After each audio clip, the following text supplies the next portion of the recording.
Good afternoon, everyone. This is Master Jose Torres with the Martial Arts Experience. I'm excited to bring you guys. This is our season 3.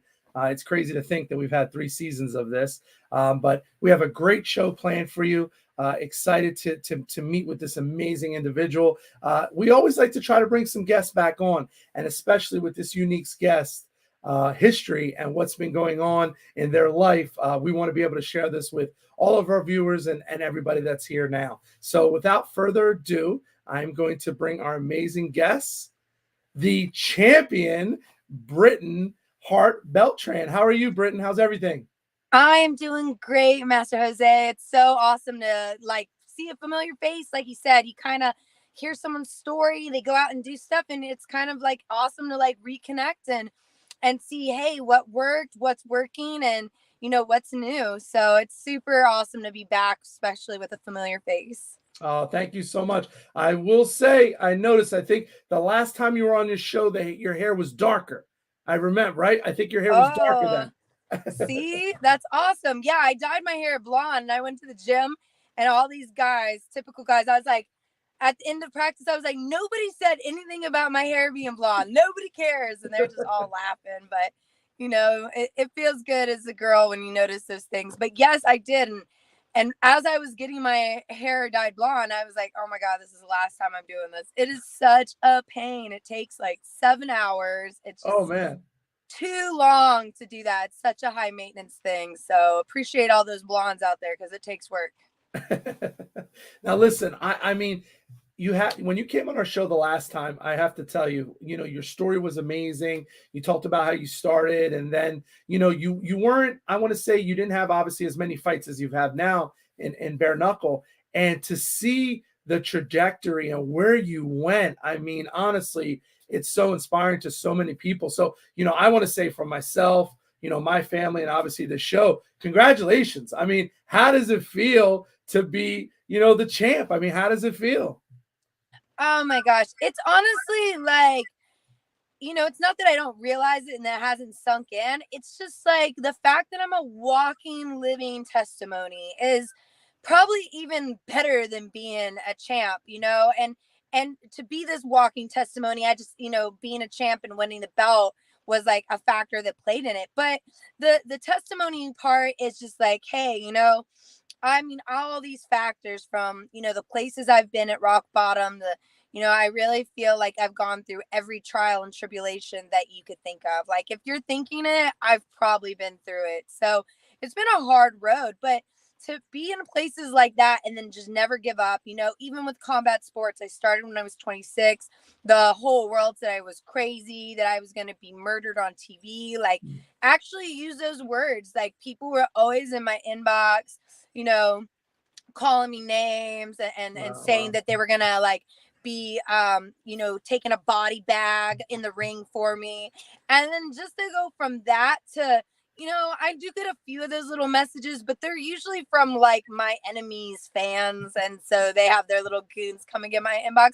But it's not so much strangers anymore. It's not or even my friends and family. Like, my friends and family were not supportive of me. I actually lost a lot of friends during my Wow. first beginning years of boxing because they just couldn't understand. And there's a lot of hidden behind the scenes things that goes with it. But what they didn't realize is although boxing was really saving me from all these pitfalls and downfalls, it was really saving a lot more people than just saving myself, because people can sit there, especially the ones that were mean to me or saw me on a personal level, like, wow, if she can do it, so can I. And just having that connection, that's why, it's not easy. It's definitely hard to kind of be open and be vulnerable and share some of your life tragedies. But the more I've been doing it, the more I see that, again, I feel like people are healing and saving me, but really it comes to that reality when people reach out and they're like, man,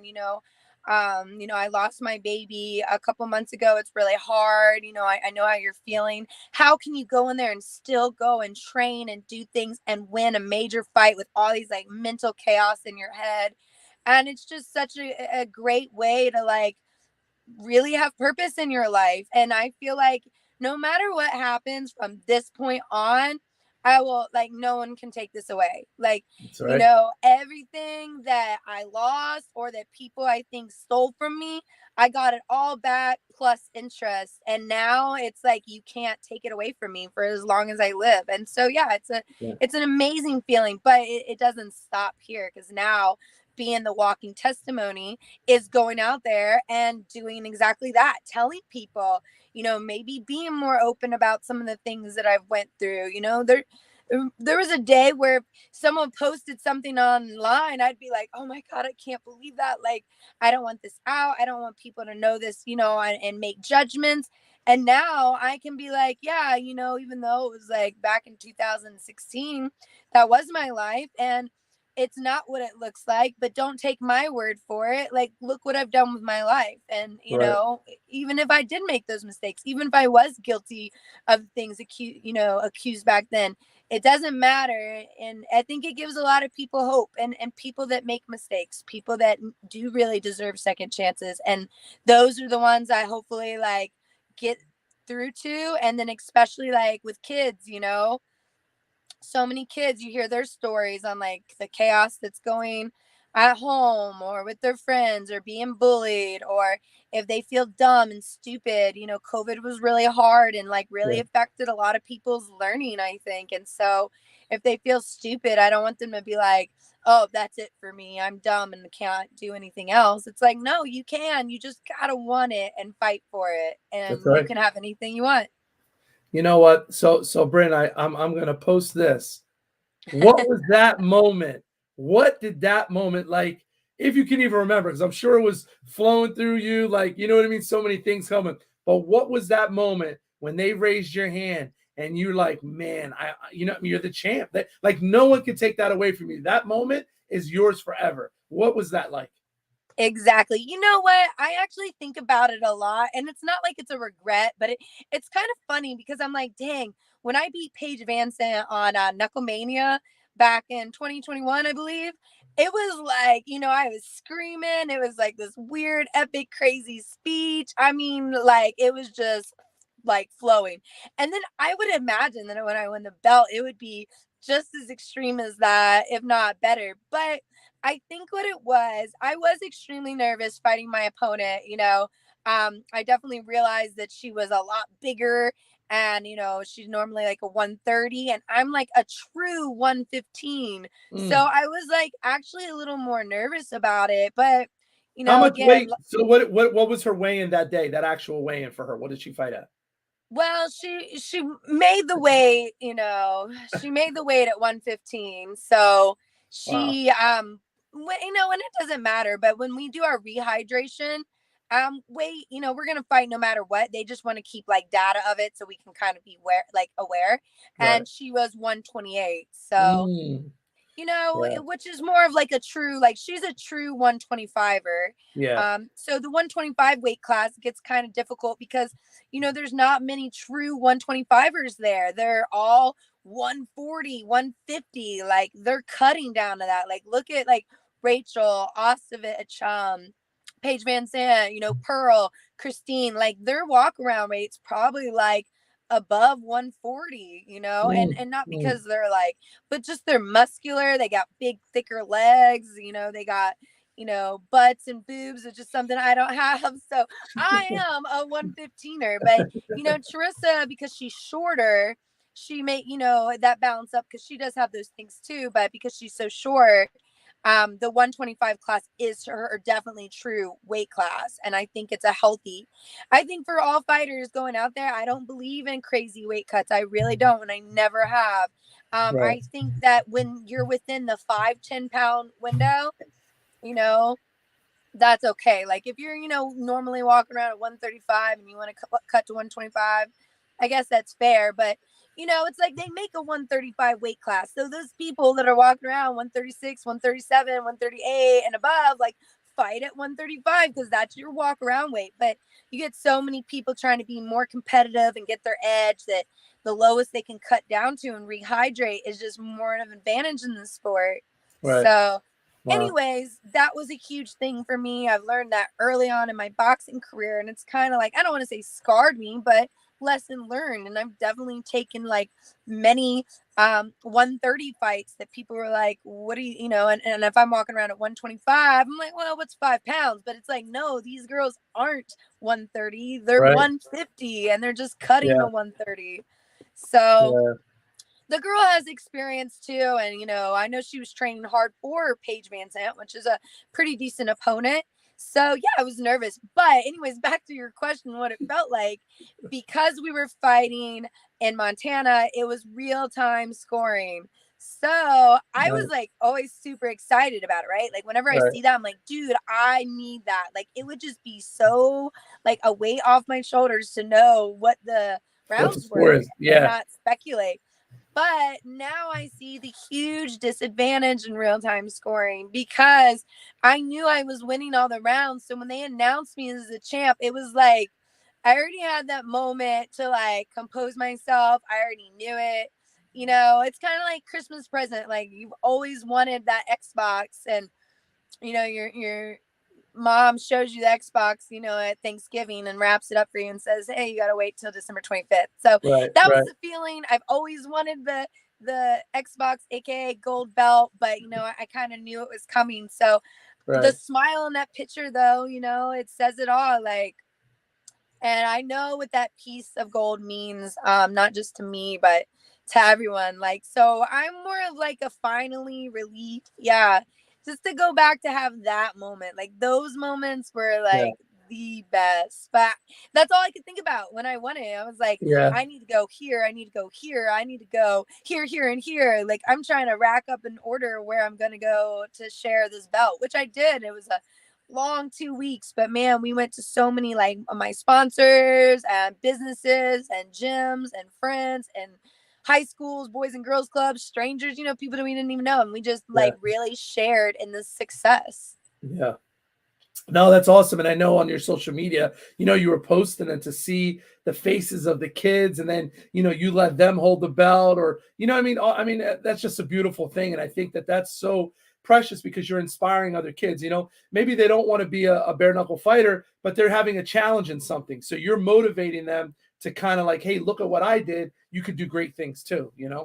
Yep. And that's the biggest part about the testimony and the speech. Like a little, like not a little, a lot of people really don't know this about me, but I actually have my master's degree. Like I graduated from college. I got scholarships. Like I was literally, all on my own, and I knew to be successful, I had to make good grades and get a good job. It still didn't really work out in the ways that it worked out, but I really preach to these kids like, yeah, I have a college degree and I might not be using it exactly, but I'm using it because it taught me to be excellent in all levels. And if we can't be excellent in school, how can we expect you to be excellent on the basketball court or painting or being a veterinarian or being a doctor where someone's life is on the line and they're like in front of you, and like you're just gonna be like, oh, I don't feel like doing 20 push-ups today, I don't feel like operating on this artery today. Like it just doesn't work that way. You have to be excellent in everything you do, and that starts with school. Like the assignments, right, following directions, doing it to the best of your ability. And I think those, even though they make you more knowledgeable in your IQ and math, science, biology, what it is, it's also increasing your mental awareness on how to prepare for challenging things and tasks.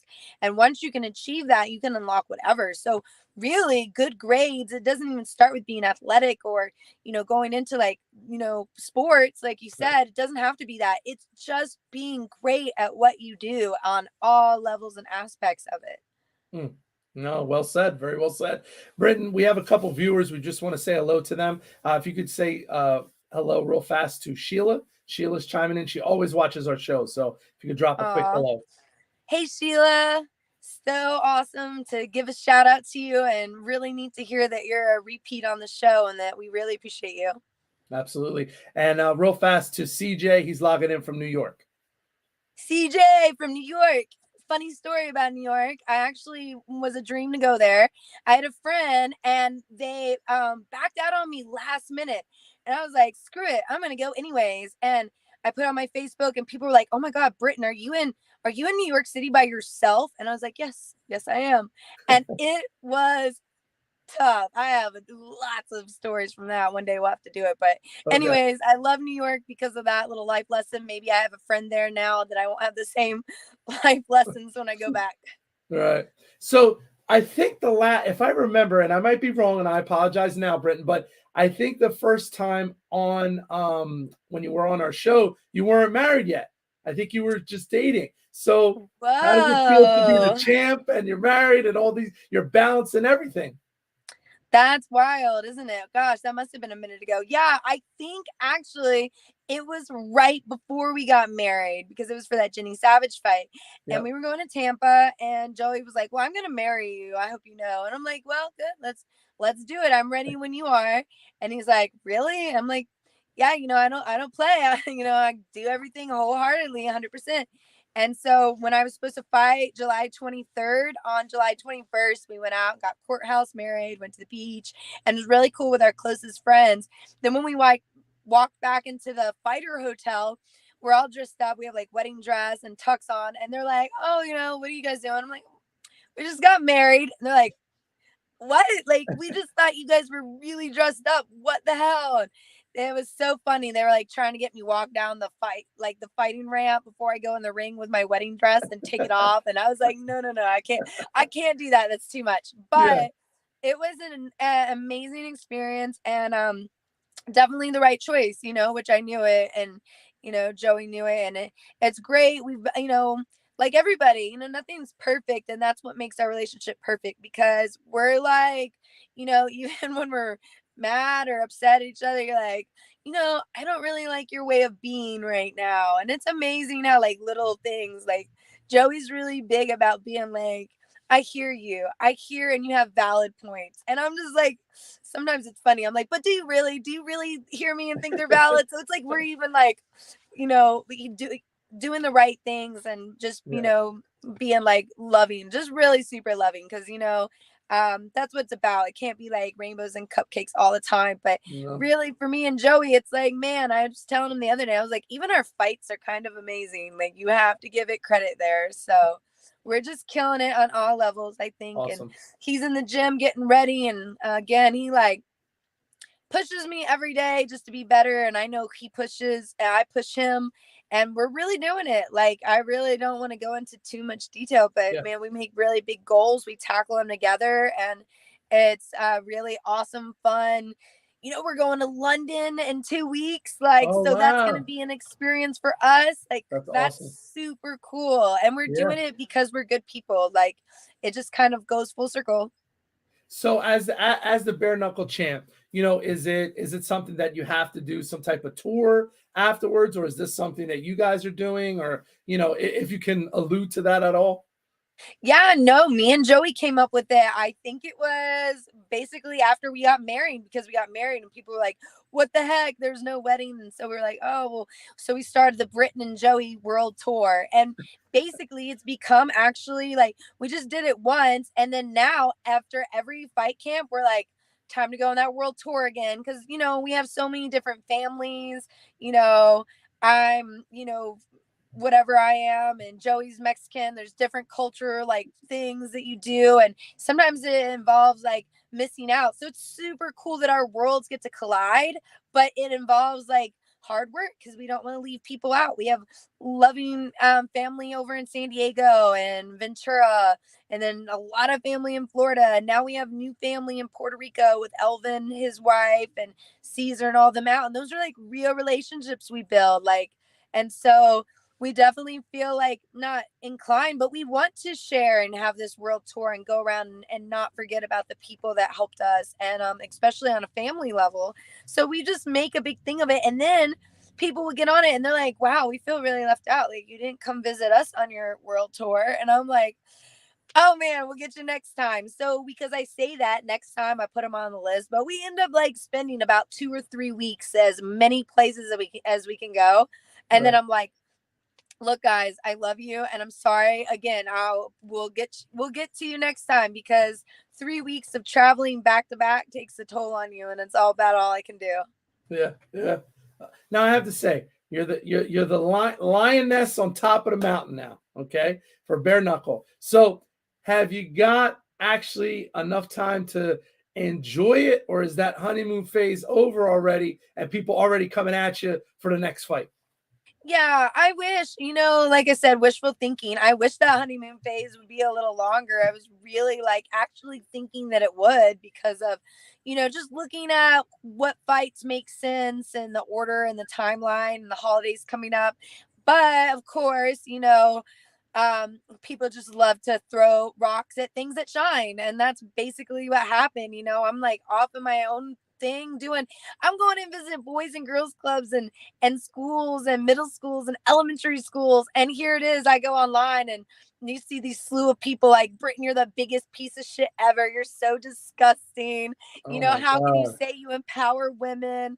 Blah, blah, blah. And I'm just like, dude, like, Wow. look at what I'm doing. Like, follow the actions, not what people that hate me. And it's just funny because I try to get an understanding and grasp because I do care. I really do. And I don't want to have the perception that I'm not empowering women or that I am a piece of shit. Like, I want to make sure that perception is right. Now, if you think I'm a piece of shit for going to the Boys and Girls Club, then okay. But I just want to make sure that's the reason why. And it's something that I actually truly did, not, Right. you know,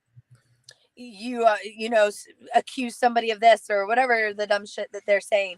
But it's funny because I'm talking and I'm really trying to like discover like why this is being said. And the girl's like, I was supposed to fight you 4 years ago and I just have no respect for you because you wanted to fight me and I was 0-1. And I'm just like, oh, now I have all the pieces together. So you already didn't like me 4 years ago. So nothing I do is going to appease you. So of course you would say I'm a piece of shit and make a, paragraph tantrum about me because this is 4 years of me being in your mind. Like, Right. like I Right. said, that's just gonna be the like crazy thing about the world is like I'm going like easy, like, hey, if you're watching me and paying attention to me, I don't care what you do, but you're thinking about me and supporting me in some like Yeah. faucet. So, anyways, it is a tad annoying. I'm not gonna lie.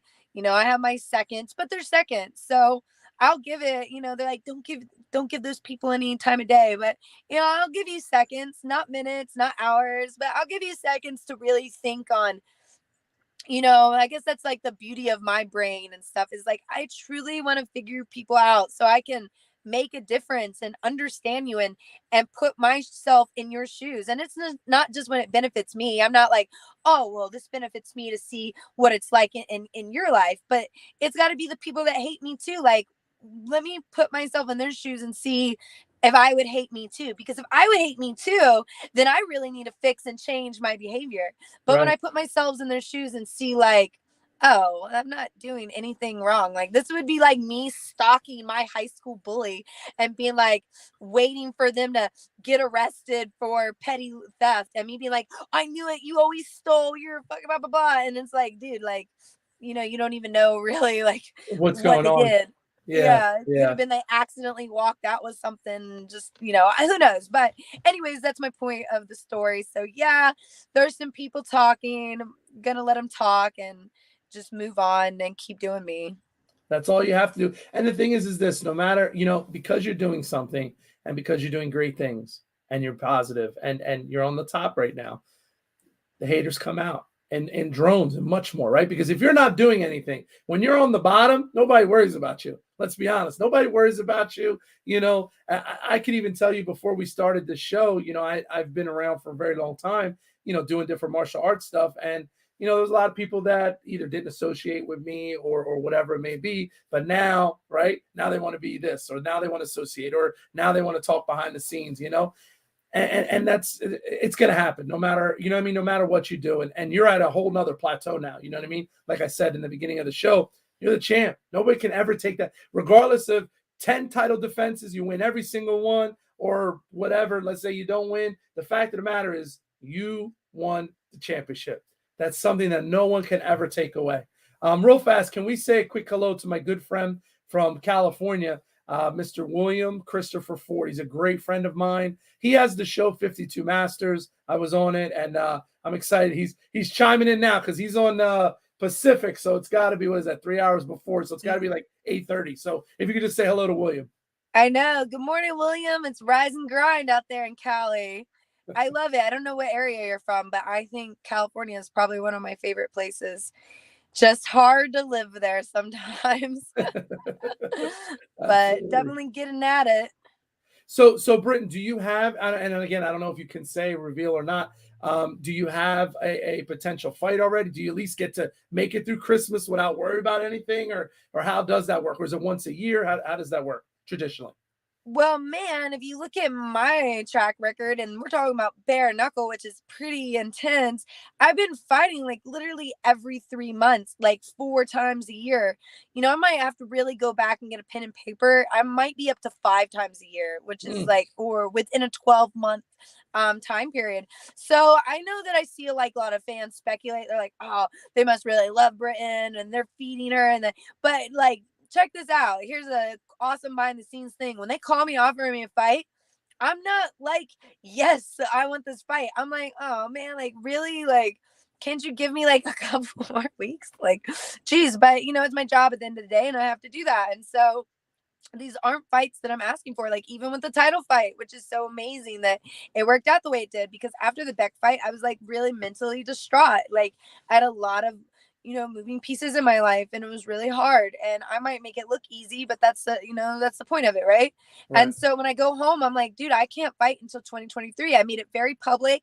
I said it on every interview. Like I screamed it out of the top of the world, just so people know I'm not fighting anymore. Like, give me a damn break. And I get home for 2 weeks, not even a solid month, 2 weeks. And I'm like, I get a phone call, and they're like, September 10th for the 115 belt. And I'm like, whoa. Yeah, that one I didn't have to think about. I literally hung up the phone, talked to Joey for like 5 minutes, called him back, and was like, all right, we're doing it. So we had to make huge plans, go all the way back to Miami, and then boom, here we are. So it was super worth it. So now I'm in the like position from learning. Like I don't want to be not impeccable with my word and say I'm taking a break, and then you guys, or tell you I have no plans on fighting anytime soon. But the next week a fight announcement's announced. That's so typical in my life. But I do think I am in a really good position right now. And I think that I have like a few cards in my hand. And I think that if I have anything crazy come up, it would be like showing what's in my hand too quickly. And I think I don't want to do that. I think I want to hold on to them. But again, I'm not positive, we'll see. But just know that I'm playing a major card game right now. And I don't know if the house always wins, so we'll see. But I have cards, and I'm going to play them, and I think the timing is crucial when I play them. And so there's a lot of things for me, like a lot of opportunities. I see it like literally, it's wild, because a lot of fighters will be like, well, only this fight makes sense, or only this makes sense. But I'm looking at like 8 different, like I have like a pretty, I'm not going to tell you what's in my hand, because it's a damn good hand, Yeah. Oh man. Well, you know what the thing is, we wish you the best, and obviously you're in the driver's seat now. Strawweight champ, you know what I mean? And you call the shots. I mean, I think that's a great opportunity, and we're so happy for you, because like I said, telling us the story that you told us before and how you came up, and look at where you are now. You never gave up. That's an amazing testament to share, regardless, man, woman, child. It's, you never gave up, and that's what I think is amazing. So I was just asking, like I said, because I was wondering, I'm like, man, did they already set you up? Like, do you get to enjoy? So you are enjoying as much as possible. Right. Yeah, I have some people like calling me out already, so that's funny and interesting. But like I said, it's gotta make sense. And I'm thinking I'm like so much more, like, I guess, intelligent than people know, because I'm not just thinking at like a brute force of a fighter and letting my emotions, like, oh, this girl talks shit about me, make this fight. Like, I'm really looking at it as like a promoter, matchmaker, fans, like, this fight doesn't really make sense. So I don't know why they're gonna push it, but I'll just let the dogs bark and squawk, and eventually the limelight will go somewhere else. So, I kind of think that, but I do have a few ideas on things that do make sense. And so we shall see. So, what direction? Obviously, you're always a fighter, but is there anything else that you're starting to get involved with? Any other projects that you could talk about that you're doing either by yourself or anything at all that you can share with us? Well, I'm definitely brainstorming on a lot of things. I would love, we did some funny little reality TV show actually like a week before my fight. That it was so funny because it was kind of like not dangerous, but it had inherent risk in it. But anyways, we did that. So now we're on this like famous YouTube channel, which was pretty cool and a fun experience. So What's the name of it in case the viewers want to watch it? yeah, so well, it's kind of funny. So don't jump, but it's Southland Bounty Hunters. So me and Joey were like, arrested. Well, and wasn't for real. And see that it goes like with the rumors, like, oh, Britain's a piece of shit and Joey's a piece of shit. They're like talk back to police officers and get handcuffed. And not a good example, but we were, it was all fun and it was such a good time. We loved it. We had a great time. But yeah, it's on there. They have like a million subscribers. So sometimes it is a little funny, but we need to be aware, and that's why I try to be aware in all aspects because some of these kids watch and subscribe to this bounty hunter show, and we've had that before. Been like, oh my god, you were on Patty Mayo is what it's called. They're like, you're on Patty Mayo, and I'm like, oh man, this wasn't really me. And they laugh. I mean, I'm sure they know like a bunch of things are like clickbait, but we do try to like explain. So anyways, it was super fun though. It was a lot of fun. And then I think that we really want to start helping other people a lot more, like coaching, training, and managing. Me and Joey are going to be starting some bomb company. It's going to be like, we're like in the beginning phase because we fight so many dang times. We can't get it like all strategically planned out, but it's going to be like jab management or jab agency or jab something, Awesome. which is so cool because jab, is like the most important punch, but it's Joey and Britain. So instead of being like silly cute and being like, Joey and Britain, like little lovebirds, it's like jab. And now people like don't even realize that they're supporting Joey and Britain, this BKFC or just, fight power couple in general. But awesome. It's cool that we can anyways. So that's how my mind's working. I like have all those things coming up, I'm definitely think that you're amazing and hope like down the road we can partners up because I know that we've talked and have some very similar projects in the back of our head that we would love to do. So yeah, I'm just I'm going to London to help train and corner this fighter Brandon Lambert. What's he fighting in Britain? What is he fighting in? He's fighting in the next bare knuckle.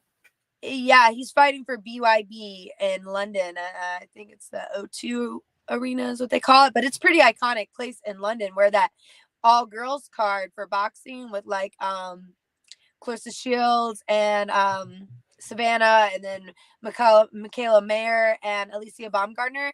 That's the same arena and same place that fight's going to be, which is like an epic, huge fight card. So I'm really excited kind of as a woman to go there and like see, even though I won't be there when they're fighting, I don't think actually I have to go look at those dates. So it got rescheduled because the queen passed away, so rest in peace. But they rescheduled it. So I might be lucky to see that because I think that's a pretty iconic card. Wow. So Brent, let's go back to the title fight. And between the rounds and everything going on, what was your biggest concern going into the fight? If you had any at all. Really, again, I think we already touched on it, was with the weight difference. Yeah. I think it was kind of silly that I did get so upset about it, but it makes sense, because this is my and this is my life. Like, I'm not going in there just to, well, I gave it my best shot. Like, that is important, but no, like, I'm not just going in there to be like, this is my life. Like, I feel like it depends on it. And, we don't say that after we get in a huge car accident. Like, well, yeah, right. I gave driving my best shot. It's like, man, like, no, I don't want this to happen. I want to be good. I want to be safe. I want to win, et cetera, et cetera. So anyways, yeah, it was funny because I was just talking to my son, like literally a couple days before maybe like a week. So a week before the fight. And he was telling me he had an F on his quiz, which is just insane because he's really smart and makes like straight A's. So he said it in like a very nonchalant way, because like I understand like we all have bad days and everything, but the fact that he said it so nonchalant, like, yeah, I got an F, I was like, I said something back to him and he was like, well, that was mean. And I was like, well, I'm not trying to like sugarcoat it. Like, you shouldn't be getting F's. Like, an F can be detrimental to your grade. If you're getting straight A's, an F brings you down to a C. A C is way worse than an A. Like, like, don't think that these little mistakes don't have huge consequences, because they do. And why weren't you ready, and why didn't you even care? And he was like, well, it was a pop quiz, we didn't know about it, so I didn't know about it, so I couldn't really study. And I was like, what the heck? I was like, you need to stay ready. I mean, your teacher isn't going to give you pop quiz and stuff she didn't teach you about. So she obviously taught you what this pop quiz should be. So yeah, you might not have studied for it, but you should have listened. So anyways, we go on and on. So when I get really nervous for this fight, for the switch from 115 to 125, in my opinion, which is basically what I looked at it as, even though I'm the strawweight champ, I really do truly in my heart still feel like it was flyweight, because Charissa, she fought one time at 115, but all her other epic fights have been at 125 too. But anyways, I was really nervous about it. And Joey was like, Britt, this is just like you talking to Peyton. Like, this is a pop quiz. Like, you fought these girls before. You fight in this weight class all the dang time. You have all the skills to beat someone that has the tools that Charissa has. Like, this is literally just a pop quiz. You didn't get to study for it. Like,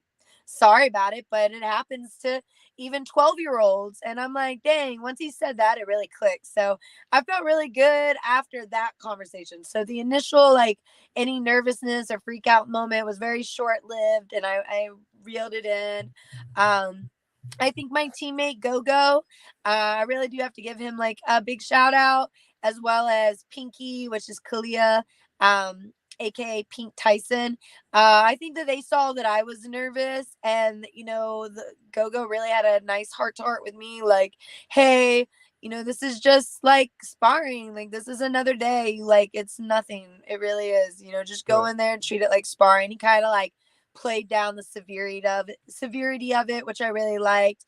And then Pinky was just like, you're a lion. She, we do this cool ritual all during training camp. Whenever we felt upset or frazzled, we put like our foreheads together, and like, you don't just roar. It sounds so crazy, but it's such a like real experience, and I'm so thankful I had it with her, because when you put your heads together, you don't just roar. You like wait, like you look in each other's eyes, and you wait for that weird feeling to come up in your heart and your gut. I don't know, it comes from like different places, but it's something. And then when you feel it, you do it, and it's like that energy from what you're feeling, not from the roar, but from like whatever is inside you, it like transfers to the other person. And when she does that to me, it's like wild, because I really do get like out of any funk or any crazy bad feeling, and I feel like super powerful. So I'm super happy that she was able to like get me to the powerful, like, I can do anything, I'm a lion type of thing. And then I also like the balance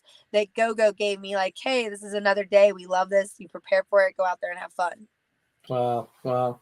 Now, Britton, I gotta ask, have you had any like cosmetic or any type of like lotion companies contact you? Because your skin looks like you heal, like no one would even know, right? I mean, you rebound so well. I mean, it's amazing. Or is it just your nutrition and just everything that you do, health wise?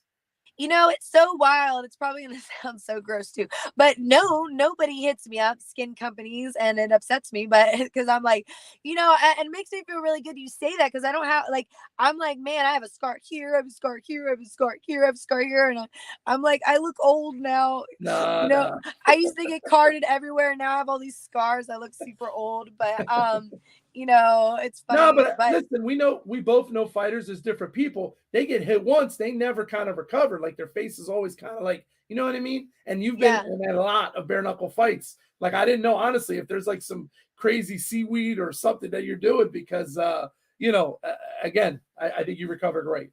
Yeah, I've actually had 13 face lacerations. It sounds so crazy, I'm keeping count, but 13 different face lacerations, which means they all involved stitches. So 13 times I've had 13 sets of stitches in my face. And really the only thing I do is the good old cheap bottle of vitamin E at Walmart. And I put it on not as often. It's not like a daily routine. I'm super bad at those. So I actually don't have a daily routine. I do it when I think about it. Right. But I think the biggest success to my skincare is two things. Is that I don't wash it with soap, which I know probably some people are like, ew, that's disgusting. But I wash it like with warm water and like remnants of like whatever, if like I wash my hair or something like that. But I don't put any face wash. I don't do bar soap. I literally don't do soap.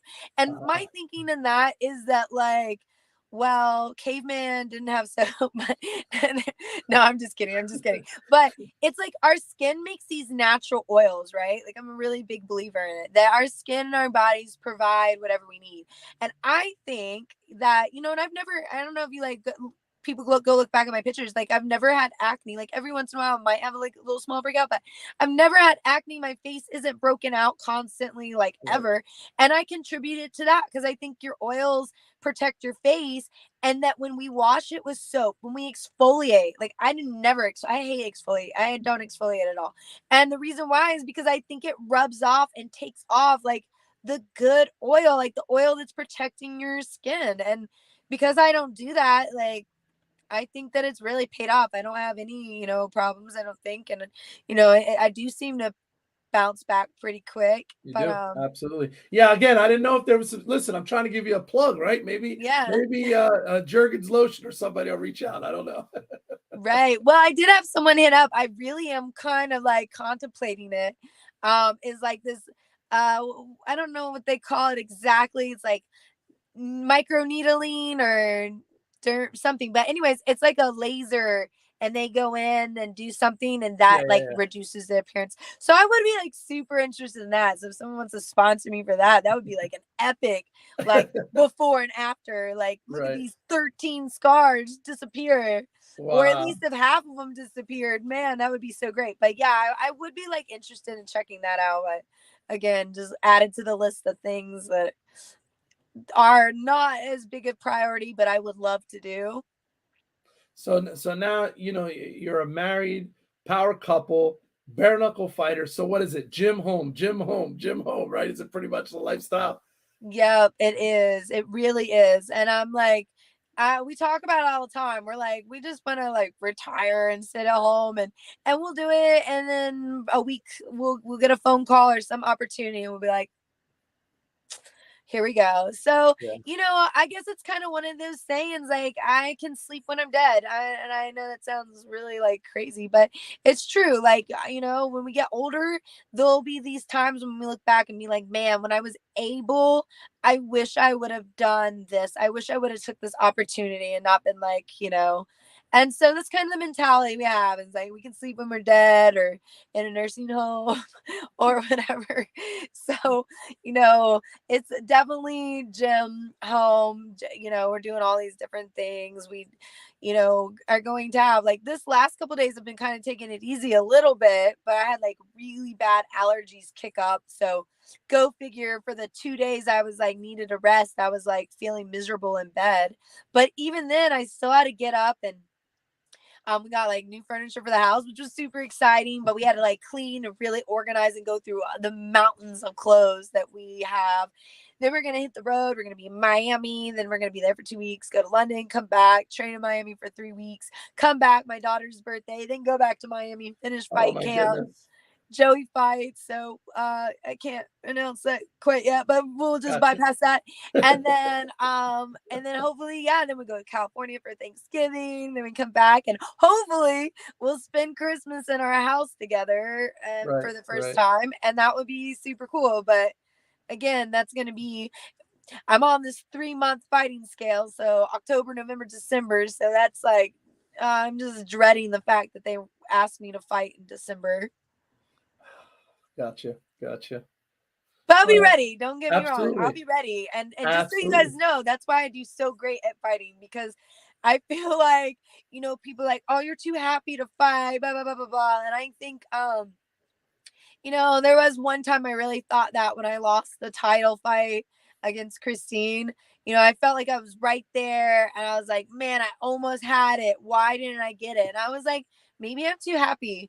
Like, maybe I'm like, I forget what it's like to be a fighter. Because, we fighters, we all have a little like screwing us loose that's from not even our faults, like whatever it is, like child trauma, abandonment, betrayal, substance abuse, whatever that little screw is. It's the Right. pain that I think gives us like this superhero ability to endure pain. And when you Right. go through like brokenness and like really suffering, not these silver spoon fed fighters or these YouTubers or these influencers that are just doing it for clickbait, but the people that really fought because there was like something missing inside them, I think that's really where you get your strength and power to like take those hits and keep, throwing them back.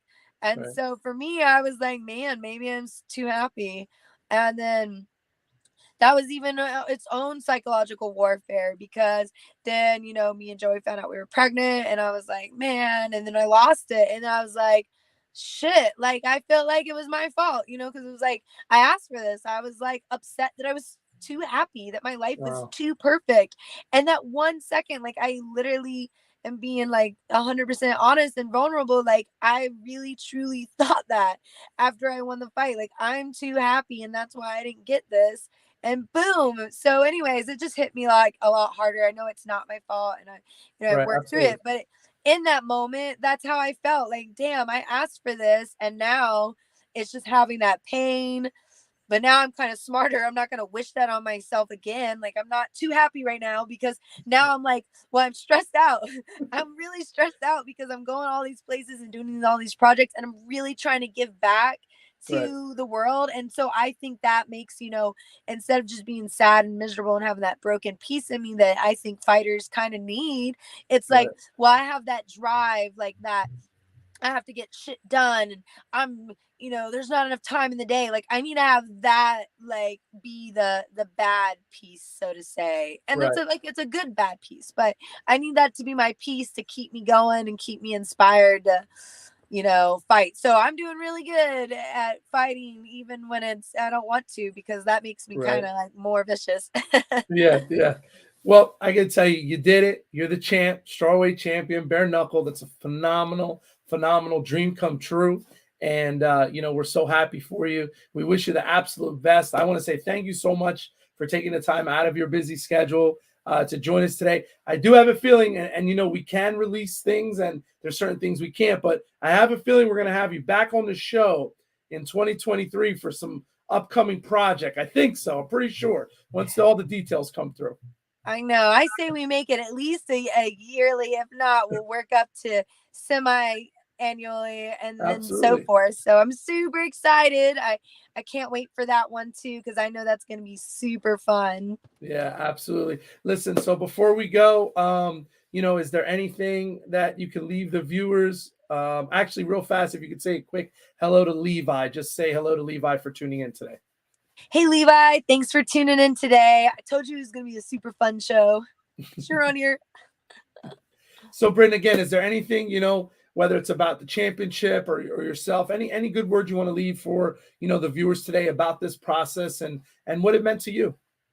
Yeah, I just really want to say, like, thanks for listening today. I hope something like clicked and resonated with you. I know me and Master Jose Torres have like a lot of like awesome things about, how we feel about giving back and expanding on combat sports in so many good positive ways. So I just want to say thank you to you too. But I just really hope that people like maybe understand, like, kind of like my hashtag, like Here to Rise and Britain Army are like things to be like, hey, we're following and fighting for something we believe in. And that's like the most important thing. Like you have to believe it. It doesn't matter where you're from, what you did. As long as you really are trying hard and don't quit. I mean, there's so many dumb cliches that we can roll our eyes to. And I'm here to tell you, like, dreams come true. If you hang around the barbershop long enough, you get your hair cut, just all those things like that. You're never too old. It's never too late to follow the dreams, or it's never too late to be the person you want to be. Like, if you want to be a great person, go out and be a great person. It's really that easy. And so when we say Here to Rise, that means everything. Like when you wake up, you're gonna be a cook. You're here to rise to the challenge and make that best dish ever. And so, like, really challenge yourself for that. And with being the Britain Army, I think that's the thing. Like, we're going in and fighting the world, and sometimes people don't recommend that, and they're like, you can't fight the world, and it's like, you know what? Maybe we can, because if not one person, if everyone has that mentality, then things just kind of stay the same. Right. And when you get this group of people that believe something so passionately and believe in you, I really do think that it's us against the world. And I like those odds because, look, I have gold, and it was me against the world, and now it's me and a lot more other people that can do the same thing. And I just hope that we all have that motivation going forward for this weekend and for the holidays coming up and to start a brand new year. Absolutely. Brenton, keep doing you. Keep, doing these amazing things. Congratulations on all your success. We obviously know this is the start. You got a lot of great things coming. So thank you for joining us today. To all of our viewers, thank you so much, guys, for tuning in. We really appreciate it. Brenton, God bless. And tell Joey we said hello. I will. He's probably in there sweating like crazy. All right. Have a good day. Take care. Thank Bye-bye. you, you too.